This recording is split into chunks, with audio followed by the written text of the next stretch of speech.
ওকে, করতে গিয়ে কোনো প্রবলেম হয়েছে? প্রবলেম হওয়ার কথা না আপাতত।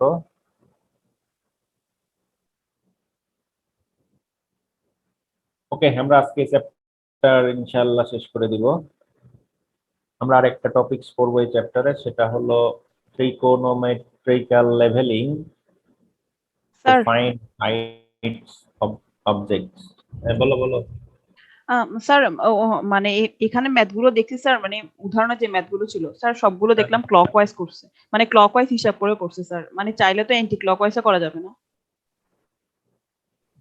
মানে যেমন স্যার একটা ম্যাথের উদাহরণ বলি, ওটা হচ্ছে প্রবলেম 5। প্রবলেম 5। হ্যাঁ। হ্যাঁ হ্যাঁ, বলো। আহ, যেমন স্যার এই প্রবলেমটাতে ওরা মানে নিচেও একটা হিসাব করছে যে রিডিউস বেয়ারিং অফ বিকিউ আর কিউপি, মানে এখানে সাইডটা চেঞ্জ করে দিছে আর কি। তো আমি হিসাব করছি, যদি ওটা আমি মানে ওরা তো ক্লকওয়াইজ করে হিসাব করছে, বাট আমি ভাবলাম যদি ক্লকওয়াইজ করে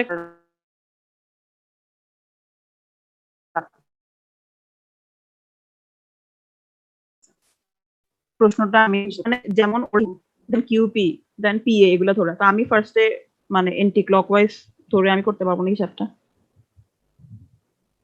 এখানে তোমার আমি দেখো এগুলো এপিপিকিউ কিভাবে দেন দেওয়া আছে। এপিপিকিউ দেন কিউবি বিএ এভাবে করে হিসাবটা করতে পারবো না এন্টি ক্লকওয়াইজ। দাঁড়াও, পি এ, তারপরে হলো পি কিউ, এরপরে বি কিউ বি।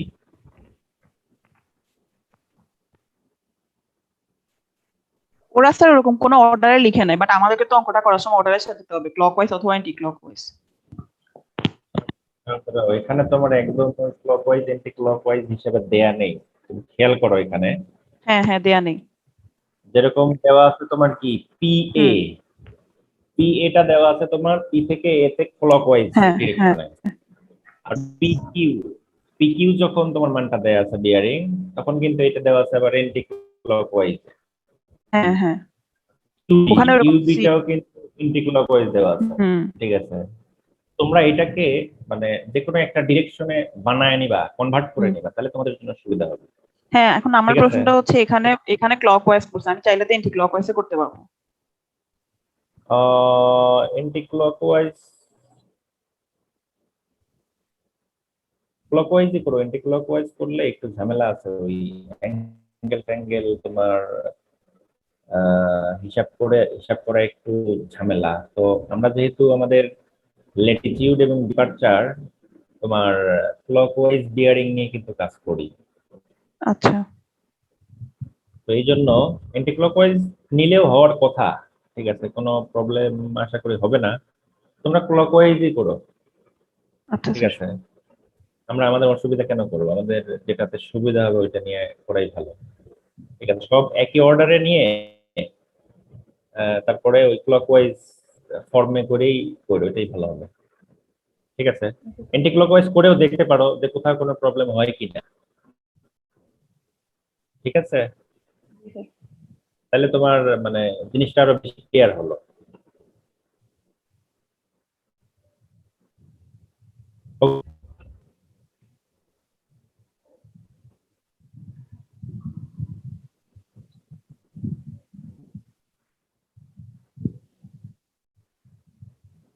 তো এখন আমরা দেখবো যে আমরা থিওডোলাইট ইউজ করে আমরা কিভাবে তোমার কোনো একটা অবজেক্টের হাইট নির্ণয় করব।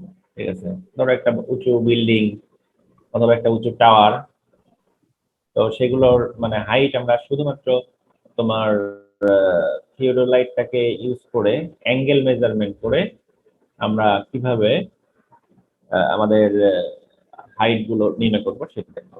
এটা খুবই তোমার সহজ প্রসেস। জাস্ট অ্যাঙ্গেল গুলো মেজার করব, মেজার করে সেখান থেকে আমরা ত্রিকোণমিতির মাধ্যমে বা ত্রিকোণমিতির ফর্মুলা ইউজ করে আমরা খুব সহজেই আমাদের হাইট গুলো নির্ণয় করতে পারি। ঠিক আছে, তো এই জন্য এটাকে মানে এখানে বলা হয়েছে যে ট্রিকোনোমেট্রিক্যাল leveling to find the heights of an objects. ঠিক আছে, তো এখানে দুইটা কেজ। ঠিক আছে, আমরা যখন কোনো একটা অবজেক্টের হাইট নির্ণয় করতে যাব তখন আমাদের এখানে দুইটা কেজ আসবে। একটা হলো তোমার when the base of the object is accessible। ঠিক আছে, তোমার কেজ ওয়ান,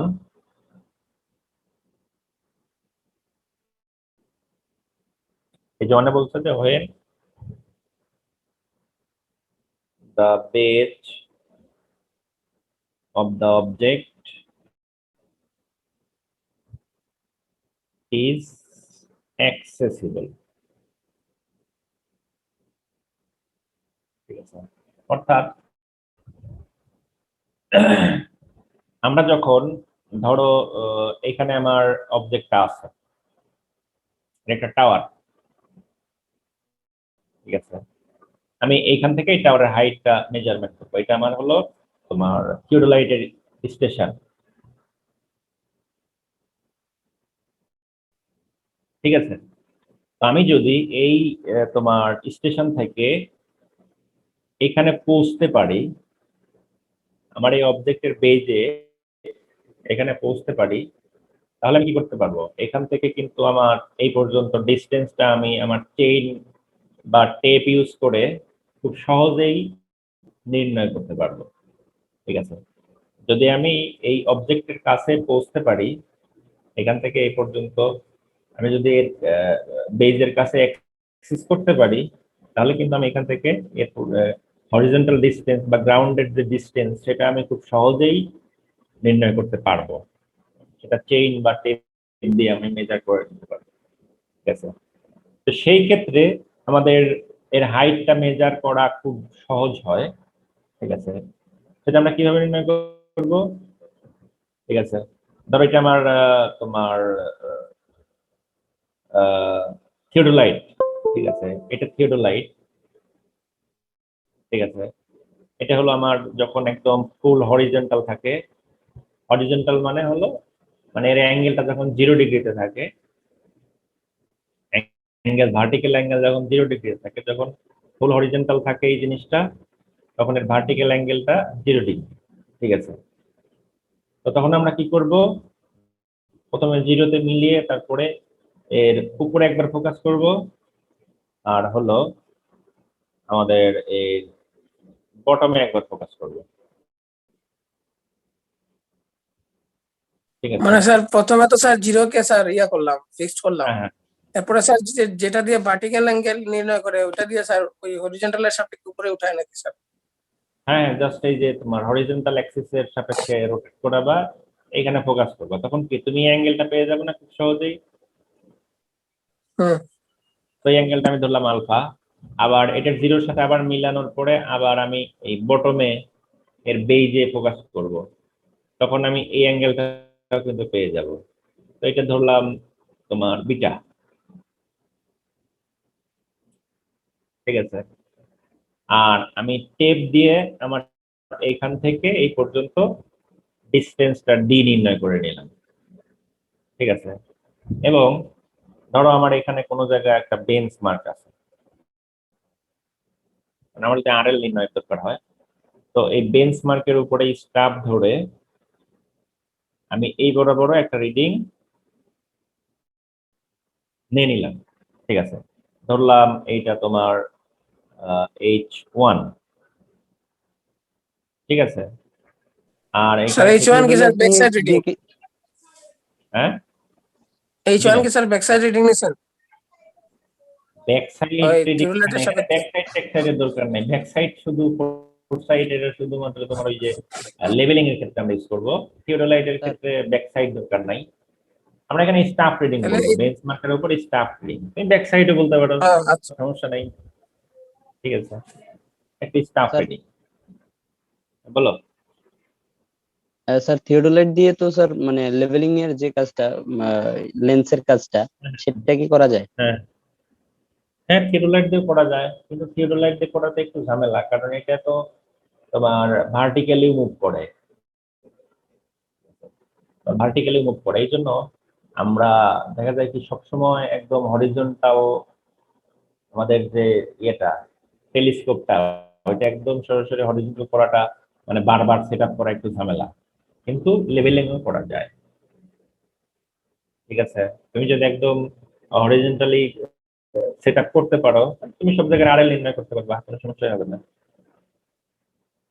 কিন্তু লেভেলিং এর জন্য আমাদের লেভেল মেশিনটা একদম মানে বাই ডিফল্ট লেভেলিং এর জন্য তৈরি করা, তো এই জন্য ওইটা বেশ সুবিধা হয়, দ্রুত রিডিং নেওয়া যায়। তাছাড়া তুমি থিওডোলাইট দিয়েও লেভেলিং এর কাজ করতে পারবা। ঠিক আছে, ওকে, আমরা এটা টোটাল হাইট ধরলাম 8, আর এখান থেকে এইটুকু ধরলাম 2, এখান থেকে এইটুকু ধরলাম h3, এখানে h দেই নাই তো, h2 হলো h3। তাহলে এখন দেখো আমরা নরমাল ত্রিকোণমিতি ইউজ করে আমরা কিন্তু এই হাইট এবং এই হাইট সহজে নির্ণয় করতে পারি।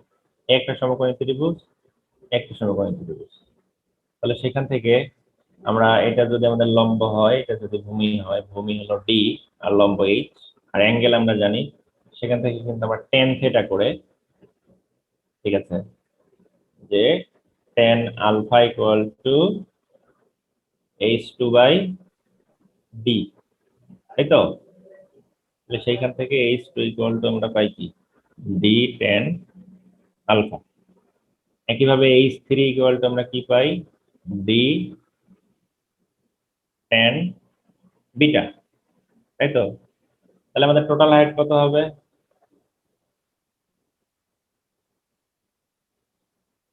h equal to h2 plus h1 plus h3, তাই না?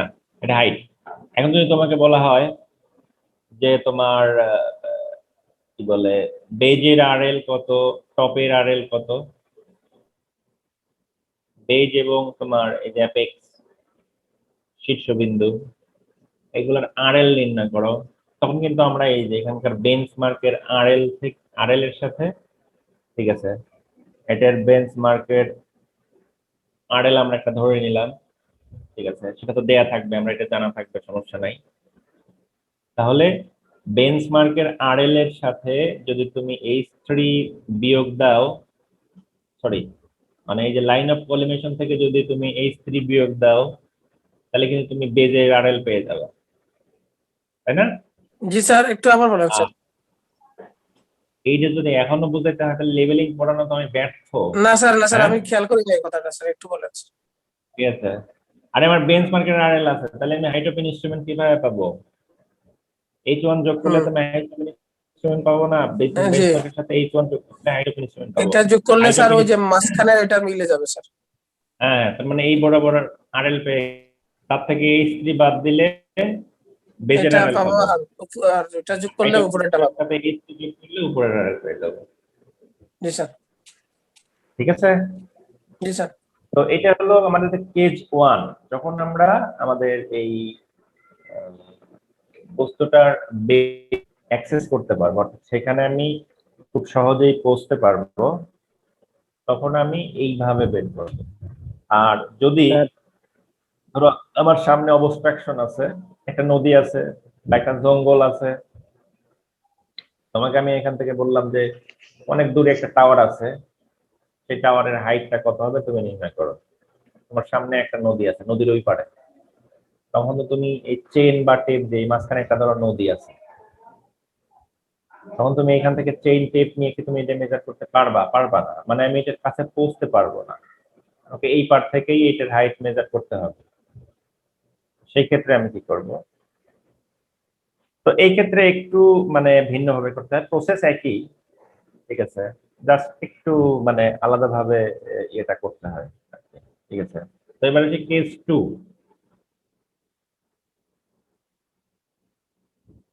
কেস 2 তে আমাদের কি বলছে, when the base of the object is not accessible, যেটা বললাম আর কি, base is base of the object is not accessible, ঠিক আছে। তো সেই ক্ষেত্রে আমাদের যেটা করতে হবে সেটা হলো একটু মানে ঝামেলা করতে হবে। সেটা ধরো আমার এটা হলো তোমার টাওয়ার, ঠিক আছে, মাঝখানে নদী আছে।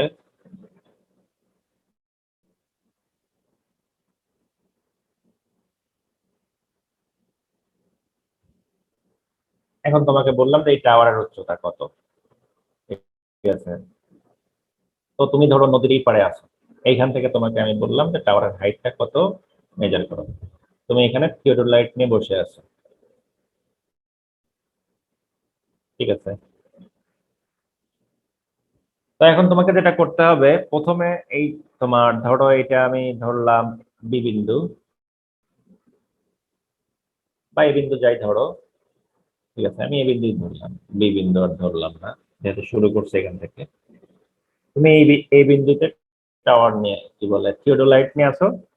তো এখানে প্রথমে সেন্টারিং লেভেলিং করে সবকিছু সেট আপ করে তখন তোমাকে যেটা করতে হবে, পিছনে আমার এখানে একটা বেঞ্চ মার্ক আছে, ঠিক আছে, এটা হলো বেঞ্চ মার্ক। তো এখানে একজন স্টাফ নিয়ে দাঁড়ায় থাকবে। তখন তুমি যে কাজটা করবা সেটা হলো বেঞ্চ মার্কের পেছনে দেখি, শুধু পেছনেই হবে তা না, সামনেও থাকতে পারে, ঠিক আছে, যেখানেই থাক আমাদের সমস্যা নেই। বেঞ্চ মার্ক, আমরা বেঞ্চ মার্কের উপর একটা রিডিং নিব আরএল ক্যালকুলেশন করার জন্য, ঠিক আছে। তো প্রথমে যেটা করবা সেটা হলো প্রথমে এটাকে তো হরিজন্টাল লেভেলিং করবা, ঠিক আছে। করার পরে এই বরাবর একটা রিডিং নিয়ে নিবা, ঠিক আছে। এই রিডিংটাকে আমরা ধরলাম যে কি ধরবো, এই বিন্দু থেকে, তো এই বিন্দু থেকে আমরা ধরলাম এক্স ওয়াই যা একটা ধরো, আমি ধরলাম যে এটা এক্স। এখান থেকে এই পর্যন্ত যে রিডিং সেটার মান হলো এক্স। এরপর তাহলে এই বরাবর তোমার হরিজন্টাল হয়ে আছে, মানে 0 ডিগ্রিতে আছে। এখন এটার শীর্ষ বিন্দুতে ফোকাস করো। ফোকাস করলে আমি এখান থেকে তোমার ধরো এটা 1 পাইলাম অ্যাঙ্গেল, ঠিক আছে। আমি এখান থেকে যে অ্যাঙ্গেলটা পাইলাম সেটা আমি ধরে নিলাম যে এটা 1। এরপরে এই থিওডোলাইটটাকে এই বিন্দু থেকে একটা নির্দিষ্ট দূরত্বে নিয়ে এসে, ঠিক আছে, একটা নির্দিষ্ট দূরত্বে নিয়ে এসে আবার সেট করলে, ধরো এখানে সেট করলে, ঠিক আছে। এবং ধরে নিলাম যে আমার এই থিওডোলাইটটা এখানে যতটুকু হাইটে বসিয়েছিলাম এখানে তার চেয়ে একটু উঁচুতে বসালাম, ধরে নিলাম। তুমি নিচুতেও বসাতে পারো, উঁচুতেও বসাতে পারো, কোনো সমস্যা নাই। আবার একই লেভেলেও বসাতে পারো। তোমার উদ্দেশ্য হচ্ছে আমি এখান থেকে বসিয়ে আমার এইখানকে ফোকাস করব, ঠিক আছে। ঠিক একইভাবে এখান থেকে তুমি আর একটা রিডিং নিয়ে নিলা, ঠিক আছে। তো আমি এইটা ধরলাম যে আমার ওয়াই, ঠিক আছে। এটা ধরলাম যে আমি বেঞ্চমার্কের উপর আমি যে রিডিংটা পাইলাম সেটা হলো ওয়াই। তো এবার এইখান থেকে আবার আমার তো হরিজন্টাল করাই আছে, ঠিক আছে। এখান থেকে আমি আবার ফোকাস করলাম আমার শীর্ষবিন্দুতে, ঠিক আছে। তাহলে এখান থেকে আমি পাইলাম এটা 2, এটা ধরলাম বি, এবং এ এবং বি এর মধ্যবর্তী দূরত্ব আমি খুব সহজেই মেজার করতে পারবো। এটাকে ধরলাম ডি, ঠিক আছে। তাহলে এখন আসি আহ আর এইখান থেকে এই পর্যন্ত আমি ধরে নিলাম যে এটা আমার ক্যাপিটাল ডি, ঠিক আছে।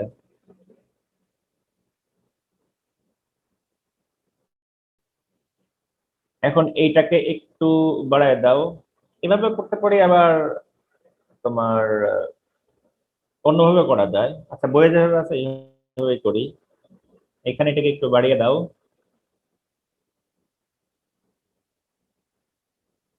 তাহলে কি আমার এই অ্যাঙ্গেলটাও কি থিটা 2, তাই না? আর এখান থেকে এই পর্যন্ত আমার যে ডিস্টেন্স সেটাকে আমি ধরলাম H D. H D equal to তাহলে কত?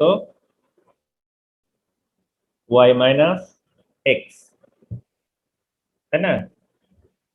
স্যার তাহলে দেখো, আমি এই স্যার একটা ত্রিভুজ পাইলাম আর এই একটা ত্রিভুজ পাইলাম, স্যার দুটা কি সিমিলার ট্রায়াঙ্গেল না? এই একটা ত্রিভুজ। স্যার কেউ কিছু বলতে চাইছেন? হ্যাঁ, বলো বলো, কে? স্যার এখানে দুইটা রিডিং যখন নিব আমি, দুইটা লাইন অফ কলিমিশন থাকবে, সেগুলো কি প্যারালাল হতে হবে নাকি দুই আলাদা রকম বেয়ারিং এ থাকলেও হবে? না না, এটা তো অবশ্যই তোমার লাইন অফ কলিমিশন তো প্যারালালই হবে, কারণ এটা তো হরিজন্টাল। তোমার তো হরিজন্টাল না করা পড়বে না, যখন তুমি ফিক্স করবা তখন অটোমেটিক এটা প্যারালাল, তোমার হরিজন্টালের সাথে প্যারালাল হয়ে যাবে। অবশ্যই দুইটা লাইন অফ কলিমিশন প্যারালাল। মানে স্যার একই লাইনে থাকতে হবে দুইটা মেশিন, দুইবার মেশিন স্থাপন করলে? না না না, একই লেভেলে থাকার দরকার নেই তো। জি না স্যার, লেভেল না, বলছি যে লাইনে, মানে এই যে বেঞ্চমার্ক থেকে যে অবজেক্টটা, সেই ও, অবজেক্টের এই যে বরাবর সরাসরি লাইনে? লাইনটা। না, লাইনে না, লাইনে না থাকলে, একদম অ্যাকুরেট লাইনে না থাকলে সমস্যা নাই তোমার, ঠিক আছে? তাহলে স্যার এই যে তুমি সূত্র যেখানেই যাও প্রতিপাদন তোমার করবো তো কিভাবে? প্যারালালই থাকতেছে। হ্যাঁ, না তোমার প্যারালালই থাকবে, সমস্যা নাই তো। তুমি ধরো এইখান থেকে ওই দিকে বা ডান দিকে বা বাম দিকে তুমি 1 ফিট ধরো এদিক সেদিক করলা, এটা কোনো প্রবলেম হবে না, কারণ এখানে আমার দরকার তো অ্যাঙ্গেল। আর এই যে এখান থেকে এই পর্যন্ত যে ডিস্টেন্স, ঠিক আছে, মানে এখান থেকে এই পর্যন্ত হরিজন্টাল ডিস্টেন্স তো নাই। সুতরাং তুমি যদি একটু এদিক সেদিক হও, ওটাতে কোনো সমস্যা হবে না, ঠিক আছে? কিন্তু আমরা একই লাইনেই রাখার চেষ্টা করব, কিন্তু যদি সামান্য এদিক সেদিক হয়, তোমার 1 ফিট, হাফ ফিট, কোনো সমস্যা নেই, ঠিক আছে? কিন্তু তোমরা যখন মেজার করবা তখন অবশ্যই একই লাইনেই রাখার চেষ্টা করবা, তাহলে একদম অ্যাকুরেট হবে। কারণ আমার এই যে এই ডিস্টেন্সটা যেহেতু কাজ করবে, এখন তুমি যদি ওই দিক সরে যাও তখন এটি কিন্তু আবার ওই যে তখন অ্যাঙ্গুলার ডিস্টেন্স হয়ে যাবে, তখন একটু ভেরিয়েশন আসবে। কিন্তু মানে দুইটা, একটা জাস্ট পেছনে আর একটা রাখবা। এটা প্রথম রিডিং নিলা, এটা জাস্ট পেছনে একটা নির্দিষ্ট ডিস্টেন্স 5 ফিট 10 ফিট যাই নাও, পেছনে ইনস্ট্রুমেন্টটা নিয়ে তারপরে সেকেন্ড অ্যাঙ্গেলটা মেজার করবা, ঠিক আছে? জি স্যার। ওকে, এবার আসি। তাহলে দেখো, এইখান থেকে এই পর্যন্ত আমার ডিস্টেন্সটাও কিন্তু আমি নির্ণয় করতে পারি, এইটুকু। কারণ এই অ্যাঙ্গেল জানি আমি, এই যে এই হাইট জানি, এই হাইট আমি ধরে নিচ্ছি এইচডি, তাহলে এটা লম্ব, এটা ভূমি, তাহলে ভূমির ডিস্টেন্স কত হবে? এইচডি cos θ, তাই না? নাকি cot θ, লম্বর সাথে ভূমির তো মানে tan cot আর কি, হলো এইচডি cot θ2।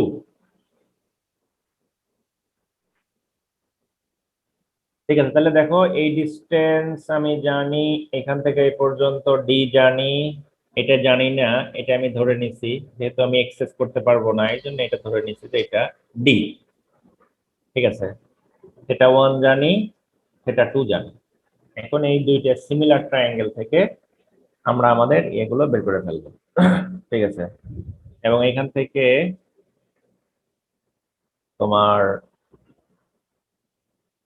এই পর্যন্ত যে হাইট, সেটা আমি ধরে নিলাম এইচ,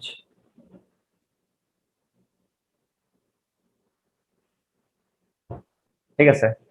তাহলে এখন আমার এই এইচ এর মানটা বের করতে হবে। তাহলে সেটা কিভাবে বের করব? প্রথমে আমি এই যে θ1 নেই, θ1 এর ক্ষেত্রে tan theta 1 equal to h by d, তাই না? তাহলে সেখান থেকে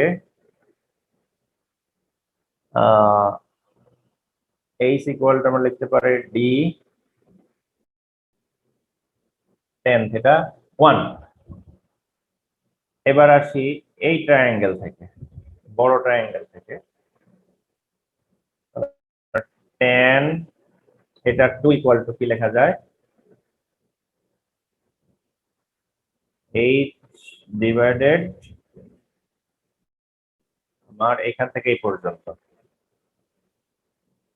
d plus small d plus hd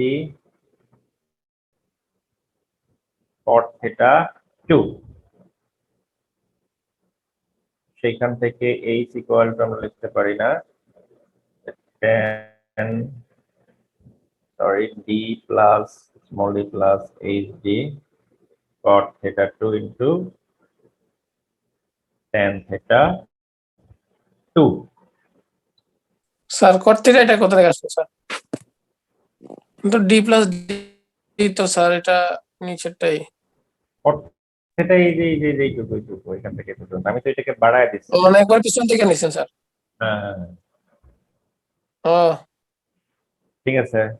তাহলে দেখো, তাহলে আমার h ইকুয়াল টু এটা, আবার h ইকুয়াল টু এটা, তো সেখান থেকে যদি দুইটাকে আমি ইকুয়েট করি তাহলে তো আমার এইটা সমান সমান এইটা, তাই না? স্বাভাবিকভাবে তাহলে আমরা কি লিখতে পারি যে d tan theta 1 d tan theta 1 equal to d plus small d plus hd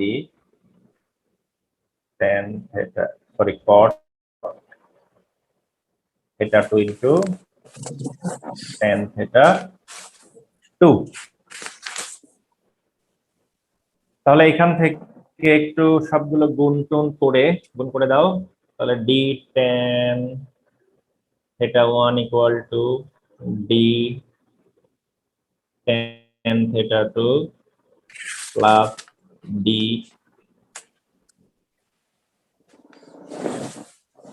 tan theta 2 plus hd tan theta 2 cot theta 2। তো সেইখান থেকে d ইকুয়াল টু বড় d ইকুয়াল টু আমরা কি লিখতে পারি,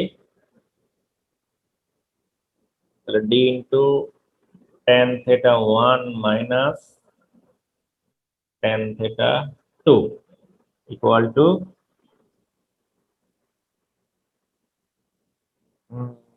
এটা তো এইচডি হয়ে যাবে। cot theta 2 সমান সমান 1/tan theta 2 লেখা যাবে, আবার তারপর এটা আবার ক্রস কেটে চলে যাবে, tan theta কে tan theta। তো দেখি আমাদের tan theta cot theta কোনো ফ্যাক্টর না, আমাদের থিটার মান জানলেই তো আমরা tan theta cot theta র মান তো আমরা ইয়ে থেকে ক্যালকুলেটর থেকে বের করতেই পারবো। জি তো স্যার। এখান থেকে tan theta 2 কমনই রাখি, d into d plus hd cot theta 2 into tan theta 2। তাহলে সেখান থেকে d ইকুয়াল টু আমরা কি লিখতে পারি, d plus hd cot theta 2 into tan theta 2 divided tan theta 1 minus tan theta 2।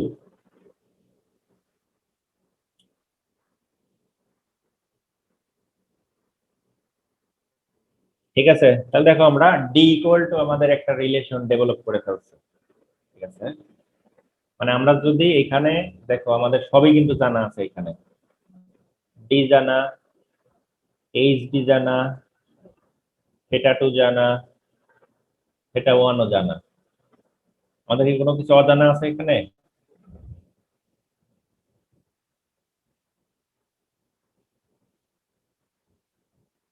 কোনো কিছু অজানা নাই, কারণ আমরা সব বের করছি। না, স্যার। দেখো আমাদের এটা আমরা মেজার করছি স্টেপ দিয়ে, এটা তো আমরা এই যে স্টাফ রিডিং থেকে এই ডিসটেন্সটা পেয়ে যাবো এইচডি, আর থিটা 2 তো আমরা এখান থেকে থিওডোলাইট থেকে পাবো, থিটা 1 ও আমরা থিওডোলাইট থেকে পাবো, সবই আমাদের জানা। তাহলে সেখান থেকে কিন্তু আমরা ডি খুব সহজেই পেয়ে যাব। এখন এই ডি এর মানটা স্যার 1 একটা নাম্বার কোশ্চেন আছে স্যার। দাও, এটা আমি 1 নাম্বার ধরলাম, জি এটাতে বসিয়ে দাও। আর এটা আমার 2 স্যার নম্বর একটা কোশ্চেন আছে স্যার। সমীকরণ। বলো বলো। স্যার স্যার এই পেজে স্যার একটু ফিগারটা দেখান স্যার। হ্যাঁ বলো। জি স্যার, এই যে ক্যাপিটাল ডি স্যার, এটা তো আমরা টেপ দিয়ে মেজার করছি না স্যার? না না না, টেপ দিয়ে মেজার করবে ক্যাপিটাল, কেন? তুমি বুঝতেই পারবা না, আমি তো এটা জানিই না। ক্যাপিটাল ডি তো তুমি তাহলে এখান এটা থেকে, কিভাবে মেজার? হ্যাঁ জি স্যার, এটা কি আমার দেওয়া থাকবে নাকি স্যার? না না না, এটা দেয়া থাকবে না তো, এটা দেয়া থাকবে কেন? এটা দেয়া থাকলে তো আমাদের এই মেথডে যাওয়ার দরকারই নাই, আমরা প্রথম মেথডে খুব সহজেই বের করে ফেলি। তাহলে তাহলে স্যার এই ডিটা আমি কিভাবে বের করবো স্যার? আমার তো আপনি ধরছেন ডি, মনে করছেন ডি একটা ধরে নিছেন, তো ডি যদি না জানি অন্য কিছু কিভাবে বের করবো কিভাবে স্যার? বের করবো মানে এই যে আমি এই সমীকরণ ডেভেলপ করলাম কি জন্য? আমি এই সমীকরণে ও এই মান আচ্ছা বসাই আচ্ছা, দিলে তো আমি ডি, ঠিক আছে। হুম হুম। তো এই ইকুয়াল টু আমাদের কি ছিল, ডি tan থিটা 1, তাই না? এখানে দেখো ডি tan থিটা নিয়ে চলে ডি tan, তাহলে এখানে বসিয়ে দাও মানটা, ডি এর মানটা।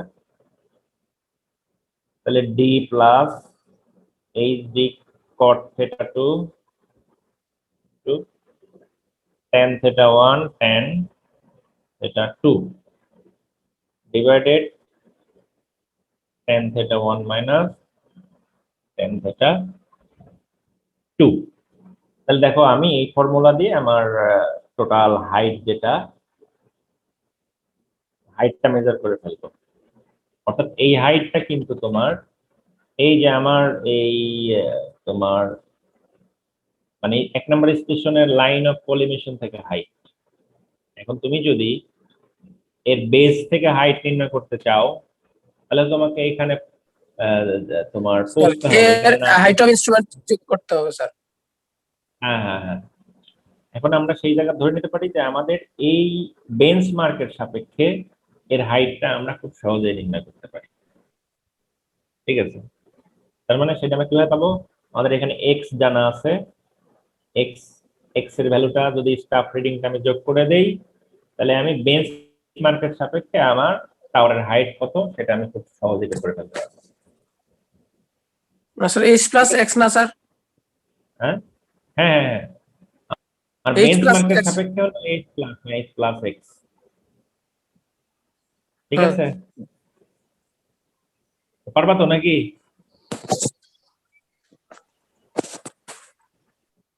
এখন তোমার ধরো আমি এখানে একটু উপরে বসিয়েছি, আমার পেছনের থিওডোলাইটটা একটু উপরে বসিয়েছি, এটা আবার একটু নিচেও বসাতে পারি, কোনো সমস্যা নাই। কিন্তু আমার ইকুয়েশনটা এইভাবেই ডেভেলপ করতে হবে। ঠিক আছে, প্রথমে সিমিলার ট্রায়াঙ্গেল থেকে, ঠিক আছে, একবার tan থিটা 1 একবার tan থিটা 2 করবা, করলে পরে ডি এর মান বের করবো, ওই ডি এর মানটা পরে বসিয়ে দেবে, বসিয়ে দিলে আমাদের এইচ বের হয়ে যাবে।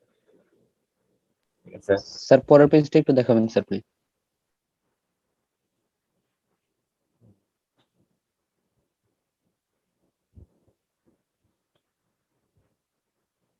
তো তোমরা কাজ করবা সেটা হলো, আজিজের বইয়ে মনে হয় 2টা প্রবলেম আছে এই রিলেটেড, প্রবলেম 2টা তোমরা একটু করে ফেলো। এই বইয়ে দেখতেছি প্রবলেম নেই।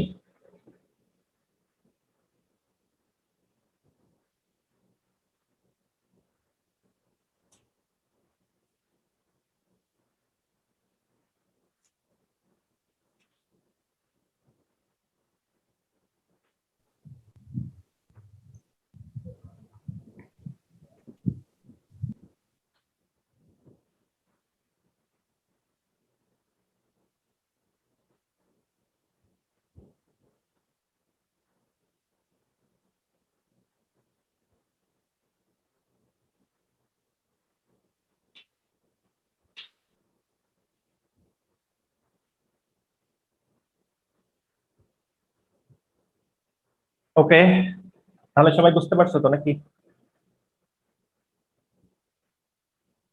কোনো কোশ্চেন আছে? এটা জি নর্মাল না স্যার। ত্রিকোণমিতি, তোমরা ত্রিকোণমিতি যেভাবে করছো ওইভাবে, ওই যে ত্রিকোণমিতিতে বিভিন্ন বস্তুর হাইট নির্ণয় স্যার করতে না? বলো। স্যার এখানে স্যার বইয়ের সাথে স্যার ইকুয়েশনটা মিলে নাই কেন স্যার?